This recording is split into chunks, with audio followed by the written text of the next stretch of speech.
Cérémonie d'ouverture de la 10e session du comité de pilotage du Fonds Climat Mali. Cette session portait sur l'examen et l'adoption du budget 2020 et l'état de suivi des recommandations de la session précédente. L'examen et approbation des états financiers de l'exercice 2019, l'examen et l'approbation du rapport annuel de 2019, le point sur l'état de mise en œuvre du plan stratégique était à l'ordre du jour de la 24e session ordinaire du conseil d'administration de la Société malienne de gestion de l'eau potable, SOMAGEP SA.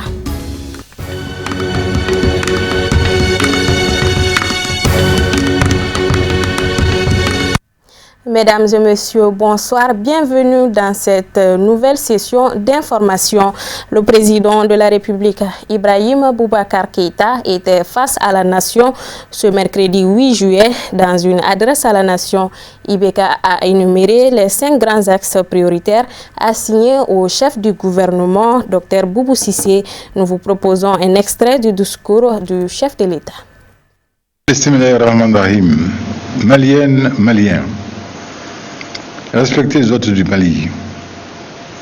Comme moi, vous avez tous noté les actes de contestation portés par une partie de nos compatriotes depuis le mois de juin dernier. Ils expriment sans doute une certaine vitalité démocratique, mais ils ne sont pas sans conséquence sur le moral et l'image d'un pays comme le nôtre qui doit, pour sa survie, satisfaire à 3 exigences. D'abord, reconquérir l'intégralité de notre territoire en éradiquant l'insécurité et le sinistre projet de transformer le Mali en califat. Ensuite, vaincre la pandémie de la Covid-19 au double plan de la réponse sanitaire et de la résilience économique. Enfin, poursuivre les tâches de développement en droite ligne du projet d'émergence nationale qui n'a jamais cessé d'être ma préoccupation. Je sais également, chers compatriotes, les angoisses engendrées par la situation de chacune de vous, de chacun de vous.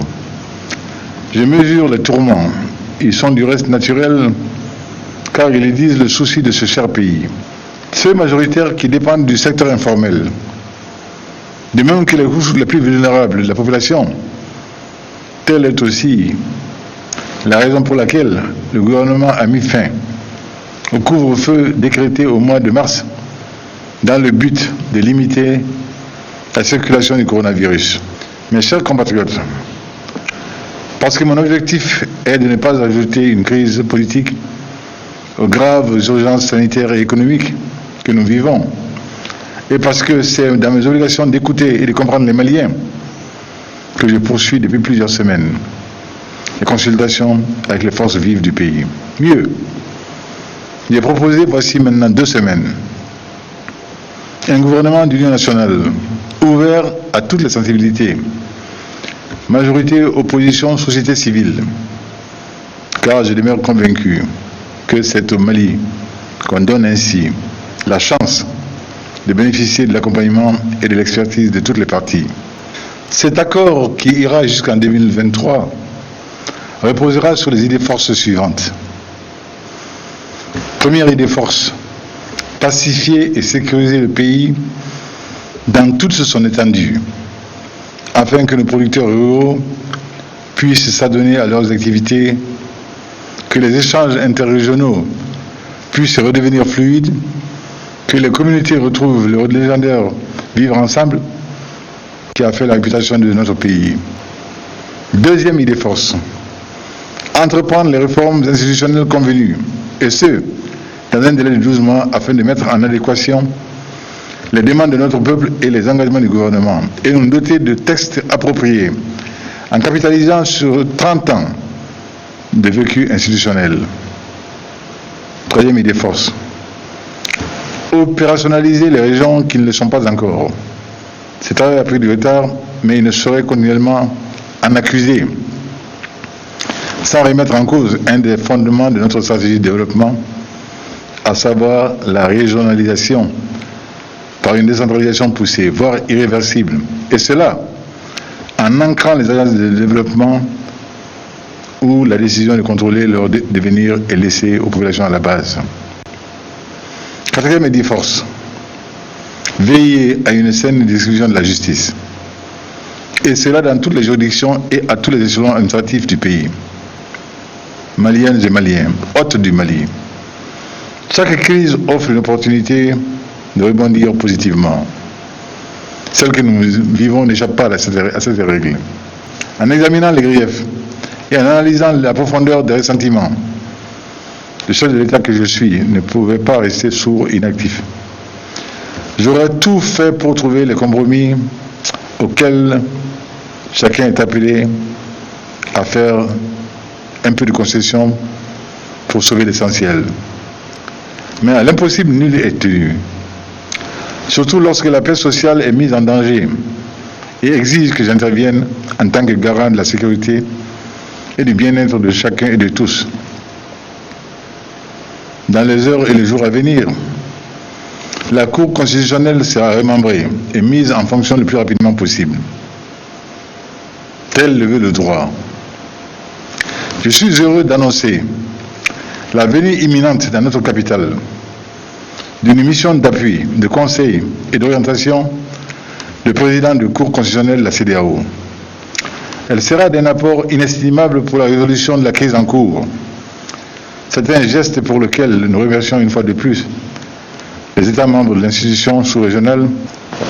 La situation personnelle des membres du collectif de candidats malheureux qu'Allah m'a inspiré de recevoir ce mardi, ce dont il s'agit, ce n'est pas seulement cela, c'est de l'avenir de l'élection dans notre pays, de la crédibilité que le peuple accorde à ces institutions qu'il s'agit. Qu'Allah subhanahu wa ta'ala fasse que notre frère Soumaïla Cissé nous revienne sain et sauf et le plus tôt possible. Que dans sa grande miséricorde, sa bonté, sa bienveillance, il nous accorde un bon hivernage. Qu'il bénisse notre chère patrie.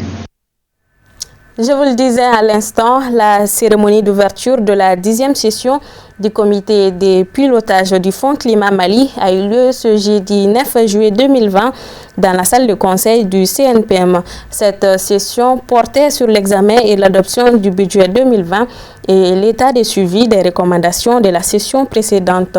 C'était en présence du représentant du ministère de l'Environnement et de l'Assainissement, Boubacar Traoré, Draman Mali. Cette 10e session du comité de pilotage doit examiner le rapport annuel consolidé en 2019 et le budget programme 2020 du Fonds Climat Mali, mais aussi trouver les voies et moyens pour organiser certains aspects stratégiques du fonds. Les sessions ordinaires de ce comité de pilotage du Fonds Climat, naturellement comme presque toutes les sessions ordinaires, c'est pour faire le bilan des activités, fixer les perspectives afin de s'accorder sur la démarche à suivre pour réussir, pour atteindre les résultats du projet. C'est essentiellement de voir les recommandations qui ont été faites à la coordination du projet à la 9e session, si ces recommandations ont été suivies d'effet, de voir le programme que cette coordination a préparé comme programme de travail, où est-ce qu'on en est par rapport à la mise en œuvre, quels sont vraiment les impacts de ces activités sur nos populations, et enfin d'échanger sur le futur à travers des expériences positives et des difficultés que nous avons vécues, et ensuite d'échanger sur ce qui pourrait véritablement consister à atteindre les objectifs du projet. Le représentant du ministère de l'Environnement a demandé aux participants de faire des propositions de recommandations pertinentes à l'issue des travaux. Le Fonds Climat Mali est en train de renforcer de manière significative sa position de leader dans le secteur des financements climatiques avec des financements approuvés de 12 nouveaux projets d'atténuation et d'adaptation en 2020 pour un montant de 11 millions de dollars américains. Le Fonds Climat Mali touche actuellement 186 communes à travers le pays. Le dispositif organisationnel a été renforcé en 2019 par l'adoption d'un nouveau cadre de résultats, un plan d'investissement stratégique 2019-2023 une stratégie et un plan de communication sur 5 ans.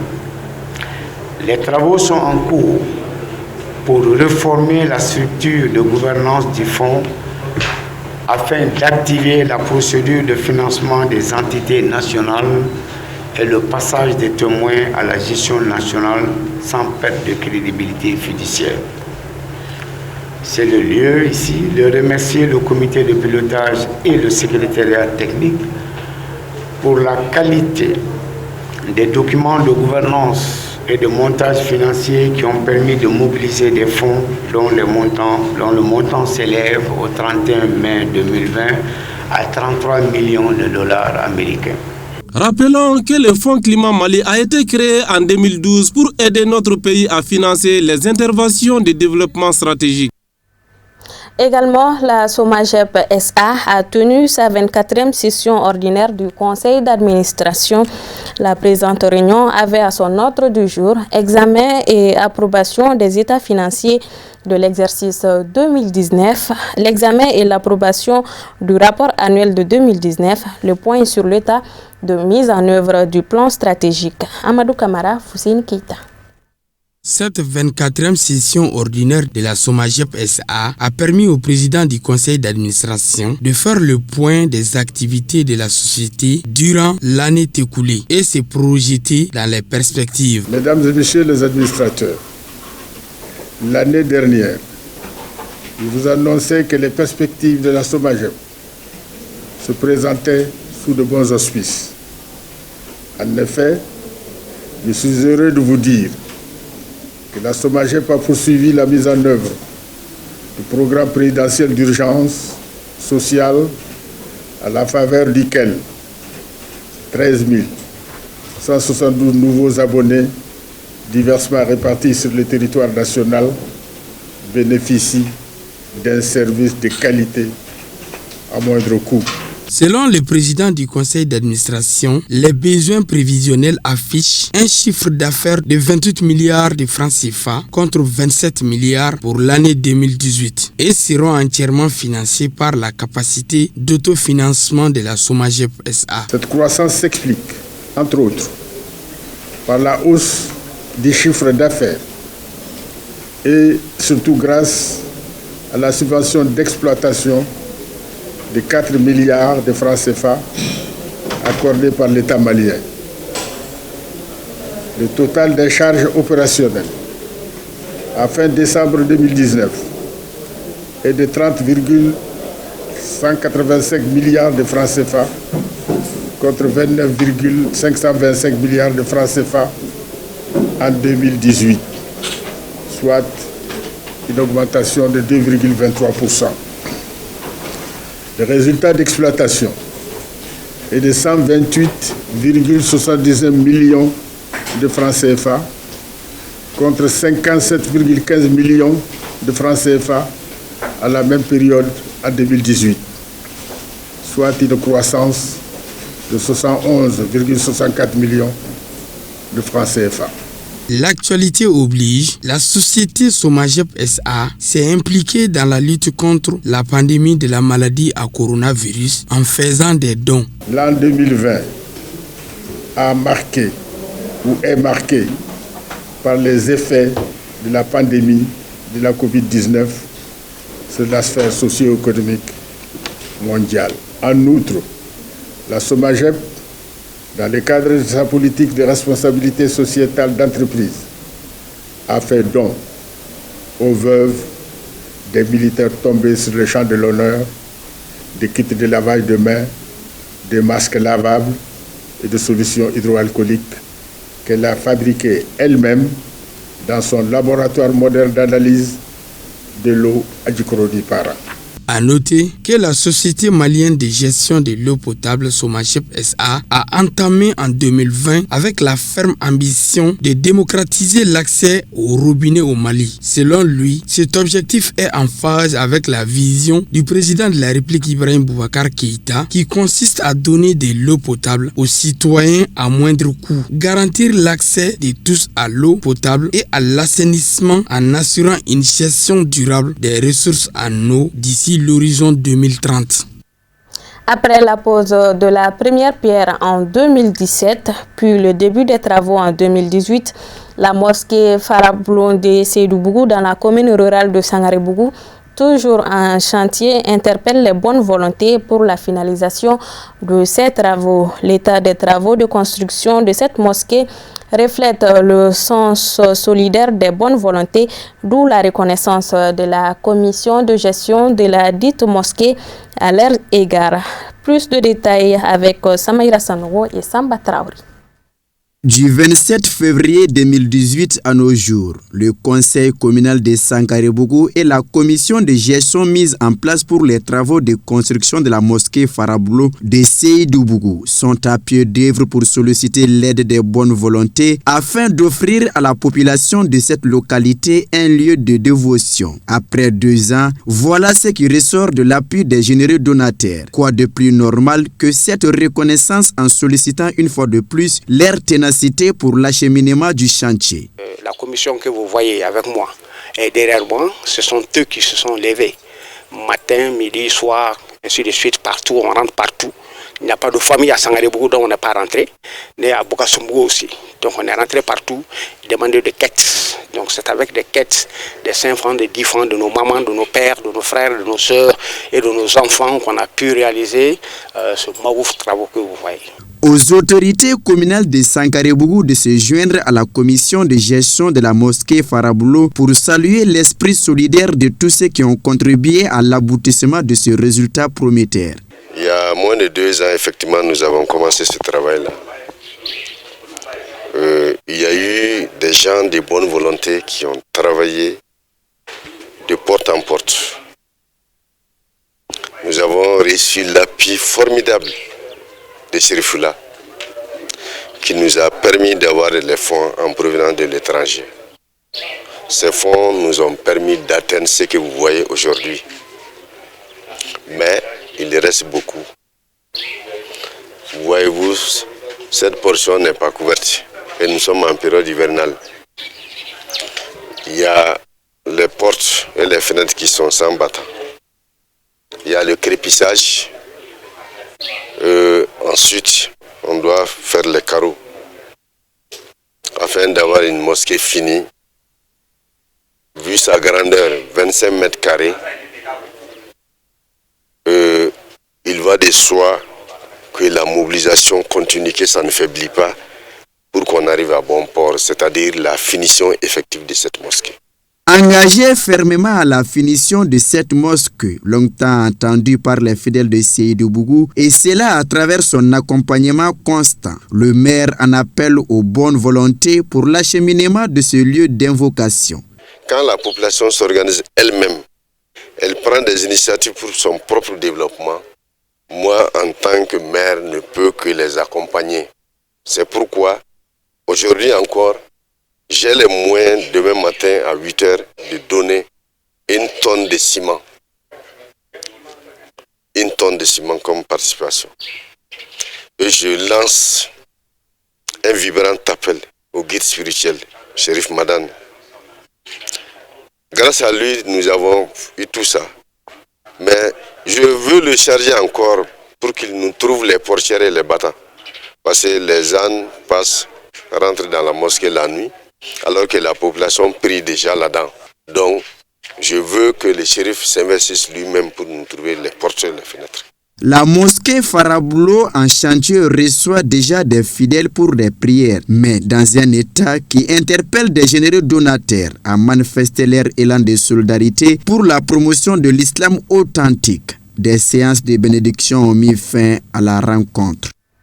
La cérémonie de lancement officielle du projet de l'Association pour le progrès et la défense des droits des femmes a eu lieu ce jeudi 9 juillet 2020 dans la salle de conférence de la Maison des aînés de Bamako. Ce projet ambitieux s'inscrit dans le cadre de l'initiative Spotlight de l'APDF qui consiste à l'amélioration du cadre législatif et politique de la femme. Amadou Kamara. Cette cérémonie de lancement officiel du projet de l'APDF, qui consiste à l'amélioration du cadre législatif et politique de la femme, est une initiative de l'Association pour le progrès et la défense des droits des femmes au Mali, APDF. Qui est vraiment un programme qui va nous aider beaucoup dans le cadre de la lutte contre les violences basées sur le genre. Mes impressions, c'est que nous venons de voir le contenu de ce projet qui prend en compte les renforcements des capacités et puis les activités de communication jusqu'au niveau village. Je pense que ces activités vont nous aider beaucoup puisque pour apporter un changement de comportement au niveau de la base, il faut en tout cas faire beaucoup d'activités de communication, de sensibilisation. Le projet peut apporter l'atténuation en tout cas des violences basées sur le genre. Comme je l'ai dit tantôt, pour changer de comportement, il faut avoir les vraies informations. Et je pense qu'avec tout ce qui est mis dans ce projet en termes de communication, et ça ne sera qu'au bénéfice de nos femmes, de nos filles. Bon, je vais dire globalement, ça va être au bénéfice de nos survivants et des violences basées sur le genre. Et ça va également prévenir les cas de violences basées sur le genre. Cette initiative de Spotlight vient à point nommé et va contribuer à corriger les défis auxquels les femmes ou filles sont confrontées en vue de faciliter les vivre ensemble et assurer la cohésion sociale. L'objet de cette rencontre consiste à lutter contre, à sensibiliser les communautés de base pour qu'ils puissent s'impliquer dans la lutte contre les violences basées sur le genre, à travers la connaissance des lois et des conventions ratifiées par le Mali. Le lancement de ce projet, c'est pour surtout informer les populations, les partenaires clés, comme les religieux, les confessions religieuses, les jeunes, les femmes, les enfants, les catholiques. Donc, c'est pour les informer du contenu et de la stratégie que nous allons utiliser pour la mise en œuvre de ce projet. Donc, je veux qu'ils s'approprient du contenu du projet afin que, quand on ira sur le terrain, qu'ils puissent comprendre notre objectif et ce qu'on veut atteindre effectivement. La première stratégie consistera au renforcement des capacités des acteurs clés, c'est-à-dire les leaders communautaires, les institutions, les élus de la société civile. Ça, c'est leur renforcement de capacités. La deuxième phase consistera à la mise en place des cadres de concertation et ces cadres de concertation aussi seront formés. Ces cadres de concertation seront constitués par les acteurs clés que nous venons de citer. À Bamako, il y a 70 secteurs qui ont été retenus pour les 3 communes, commune 1, commune 3 et commune 4. Mais dans les localités Ségou, Braouli et San, c'est les villages. On va mettre 220 cadres en place et parmi les 220 cadres aussi, on va mettre 4 coordinations dans chaque localité. Et maintenant, il y a le renforcement de capacité de tous les acteurs intervenant dans le domaine. C'est pour un changement de comportement en faveur des violences basées sur le genre. Rappelons que l'initiative Spotlight a pour but de fournir un investissement et un engagement renouvelé des décideurs en faveur de l'égalité et de l'autonomisation des femmes et entièrement financé par l'Union européenne et les États-Unis d'Amérique. Dans le cadre d'un atelier de renforcement des capacités des journalistes organisé par la Fondation Tuindi du 29 juin au 2 juillet 2020 à l'Hôtel de l'Amitié de Bamako, nous vous proposons un reportage sur le thème « Impact de la COVID-19 sur la fréquentation des structures hospitalières » signé Abdul Karim Sako Noumkone. Apparue en Chine en décembre 2019, l'épidémie du coronavirus ne tardera pas à prendre la forme d'une pandémie à l'échelle mondiale. Jusqu'alors considérée par certains Africains comme une maladie propre aux pays du Nord, la COVID-19 a vite franchi les portes du continent africain. C'est ainsi que les premiers cas de contamination au coronavirus en République du Mali ont été déclarés en mars 2020, provoquant un ralentissement, voire l'arrêt des activités dans plusieurs secteurs, notamment dans les hôpitaux où l'on assiste à une baisse considérable de fréquentation de ces structures sanitaires de la part des populations par peur d'être internées en cas de test positif à la COVID-19. Certainement, ça a joué de façon significative sur la fréquentation de tous les centres de santé parce qu'au départ, les informations n'étaient pas véhiculées à hauteur des souhaits et toutes les modalités de transmission de cette pandémie n'étaient pas bien cernées. Donc la population a paniqué et qui a contribué certainement à se méfier des centres de santé et ce qui a mis en baisse toutes les activités. Le coronavirus, comme on a appelé Covid, a affecté profondément l'hôpital du Mali en termes de fréquentation. Aujourd'hui, avant Covid, nous avons constaté en termes de nombre de consultations, à peu près plus de 150 consultations en moyenne par jour. Et pendant Covid, cela est baissé à peu près jusqu'à 40 à 50 consultations en moyenne par jour.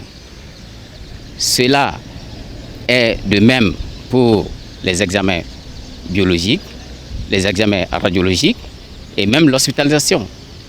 Depuis l'avènement du coronavirus, avant même que ça ne soit déclaré au Mali, on a remarqué une baisse considérable de la fréquentation des structures de santé.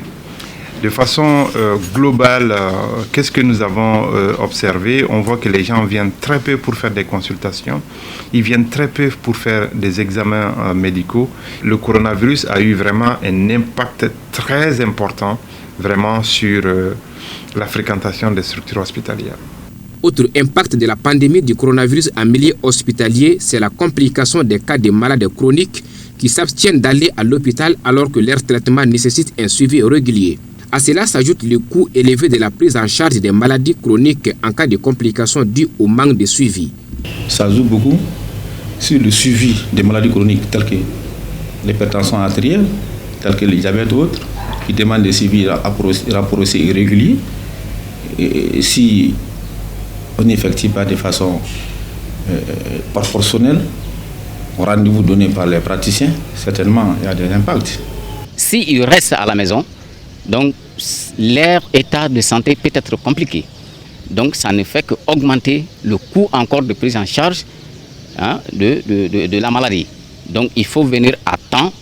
On a observé ça dans la population générale, mais on a observé ça aussi pour les malades qui sont chroniquement suivis. Je donne l'exemple des malades qui ont le VIH-Sida, qui viennent chaque mois ou chaque 2 mois, voire chaque 3 mois, pour récupérer des médicaments qu'ils prennent tous les jours.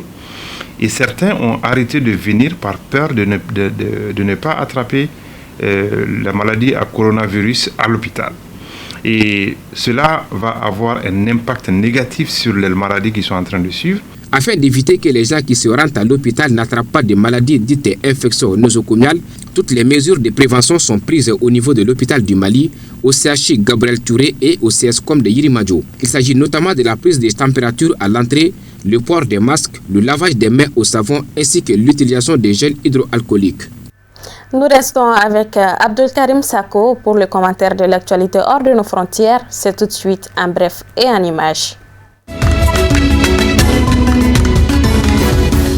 Nous débutons ce tour d'information internationale avec la Côte d'Ivoire où la disparition du candidat du RHDP à la présidentielle d'octobre va rebattre les cartes du champ politique et ouvrir un certain nombre de questions à 4 mois de scrutin. Désormais orphelin, le RHDP doit trouver une ou un remplaçant crédible et légitime au défunt Amadou Gon Coulibaly. Parmi les personnalités considérées comme présidentiables, on peut citer le vice-président Daniel Kabla Danka ou encore le ministre de la Défense et premier ministre par intérim Mohamed Bagayogo, mais aussi le secrétaire général de la présidence Patrick Hachi. Le principal atout du chef du gouvernement disparu, c'était justement sa stature de président bis au sommet de l'État qui lui aurait permis de revendiquer en grande partie le bilan de son mentor Alassane Ouattara. Ce dernier n'est d'ailleurs pas à exclure de la liste des candidats potentiels. L'actuel chef de l'État a souvent répété que la Constitution l'autorisait à se présenter pour un 3e mandat. Au Burkina Faso, les parlementaires mettent en avant les problèmes sécuritaires quant à la tenue des élections législatives. La présidentielle est pour sa part maintenue. Après une tournée dans les 5 régions les plus touchées par l'insécurité, les députés estiment qu'il n'est pas possible d'organiser un scrutin législatif à même de désigner des représentants légitimes des populations. Dans un rapport avec une vingtaine de recommandations qui a été remis au chef de l'État, les députés du Burkina Faso proposent donc de reporter les élections législatives à fin 2021. Les raisons sont avant tout d'ordre sécuritaire selon le président de l'Assemblée nationale qui rassure que le rapport remis au chef de l'État a été adopté à l'unanimité des députés présents le jour du vote, c'est-à-dire 105 sur les 127 que compte l'Assemblée.